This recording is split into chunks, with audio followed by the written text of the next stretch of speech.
Copycat, a person who copies others. Copycat বলতে আমরা ওই সকল ব্যক্তিকে বুঝে থাকি যারা অন্যকে সবসময় নকল করে।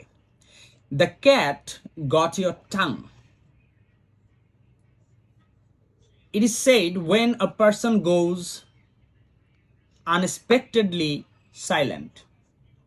এর অর্থ হলো যখন একজন ব্যক্তি অপ্রত্যাশিতভাবে চুপ হয়ে যায়, কথা বলে না, তখন ইংরেজিতে মজার ছলে বলা হয়ে থাকে the cat got his tongue or her tongue. Okay? Curiosity